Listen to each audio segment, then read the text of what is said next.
mengenai kartu kredit. Ternyata pengertian kartu kredit cukup beragam. Hal tersebut berdasarkan pengertian yang dijabarkan oleh para ahli. Pertama ada dari Emi Pangaribuan Simanjutek yang mengatakan kartu kredit adalah sebuah kartu yang pemegangnya mempunyai hak sepenuhnya atas kartu tersebut dan telah bersedia menandatangani formula rekening pada perusahaan sehingga bisa memperoleh barang atau jasa tanpa harus bisa membayar dengan uang tunai. Definisi yang kedua dari Muhammad Jumhana yang menyatakan bahwa kartu kredit merupakan alat mengganti uang tunai. Sebenarnya definisi ini hampir sama dengan definisi pertama tadi. Definisi yang ketiga dari Munir Fuadi yang menyatakan bahwa kartu kredit merupakan sebuah kartu yang bahannya menggunakan plastik dengan adanya identitas dari pemegang dan penerbit kartu kredit dan sepenuhnya haknya diberikan kepada pemegang kartu yang sudah bersedia menandatangani tanda pelunasan pembayaran yang digunakan untuk membayar jasa atau barang yang sudah dibeli di tempat-tempat tertentu. Dari pengertian kartu kredit yang telah dijabarkan menurut para ahli tersebut, bisa disimpulkan bahwa di dalam kartu kredit juga terdapat unsur-unsur yang harus kita ketahui. Dalam kegiatan pembayaran, pihak bank memberikan 3 metode sebagai alternatif pembayaran yang disarankan kepada pihak nasabah. Yang pertama ialah minimum payment. Dari kata minimum payment atau pembayaran paling kecil adalah jumlah terkecil pembayaran yang harus dibayarkan oleh nasabah atas tagihan yang dia gunakan. Jadi dalam hal ini sebagai contoh, syarat terkecil yang harus dibayarkan oleh nasabah ialah 10%. Kemudian nasabah memiliki keseluruhan tagihan 1 juta. Jadi jumlah terkecil yang harus dibayarkan oleh nasabah ialah sebanyak 100.000. Kegiatan pembayaran secara minimum ini memiliki beberapa risiko. Yakni mengapa? Karena semakin banyak seorang nasabah melakukan pembayaran dengan minimum payment, maka semakin besar juga jumlah bunga yang harus dia bayarkan. Karena dengan sistem ini menggunakan bunga majmuk yang tidak diambil dari pokok utang atau tagihan, tetapi diambil dari sisa tagihan. Kemudian kedua adalah full payment. Full payment ini dari kata full artinya penuh. Jadi dalam kegiatan pembayaran, seorang nasabah melakukan pembayaran secara penuh sesuai dengan tagihan yang di checklist. Keuntungan dari full payment ini adalah saat seorang nasabah melakukan pembayaran sebelum jangka waktu yang ditentukan, maka dia tidak dikenai oleh beban bunga.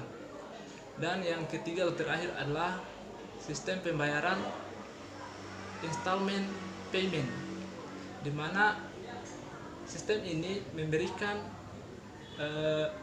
konsumen pilihan, dengan konsumen dapat mengganti keseluruhan tagihan dengan cicilan berjangka tertentu, baik itu jangka waktu 3 bulan, 6 bulan, atau 12 bulan. Sistem ini menggunakan sistem bunga flat atau bunga rata, di mana bunga akan tetap dan rata saat setiap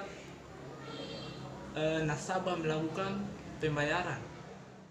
Materi selanjutnya adalah hak dan kewajiban kartu kredit bagi nasabah atau pemegang kartu kredit, di mana hak pemegang kartu kredit diantaranya: pertama, mendapat fasilitas sesuai dengan ketentuan yang sudah disetujui pada awal membuka kartu kredit.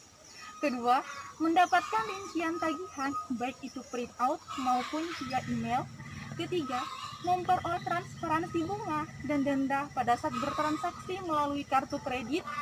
Keempat, menyampaikan pengaduan ke bank terkait jika terdapat kekeliruan atau hal lain yang membuat pemegang kartu kredit merasa keberatan.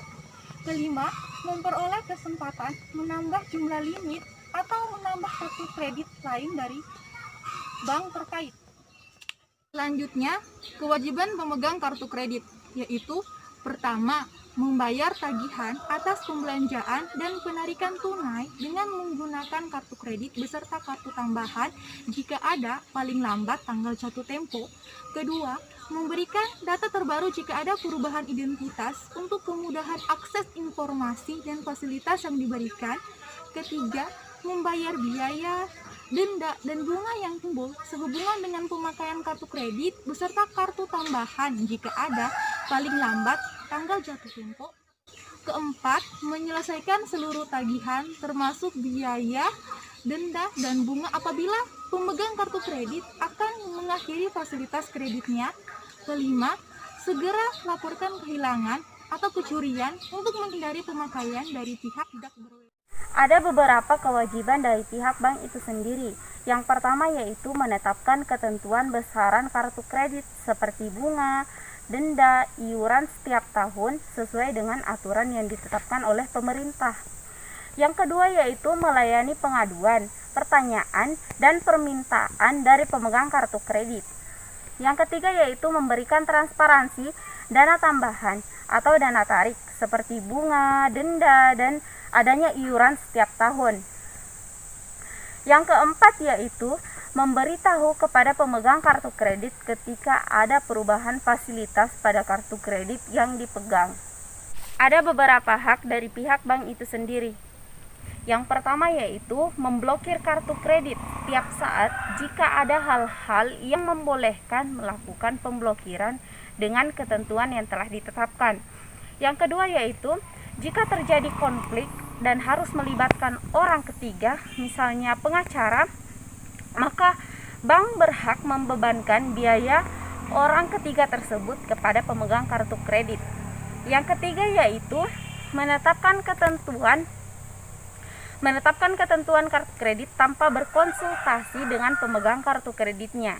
Yang keempat yaitu menggunakan data pemegang kartu kredit untuk kebutuhan pemasaran layanan bank.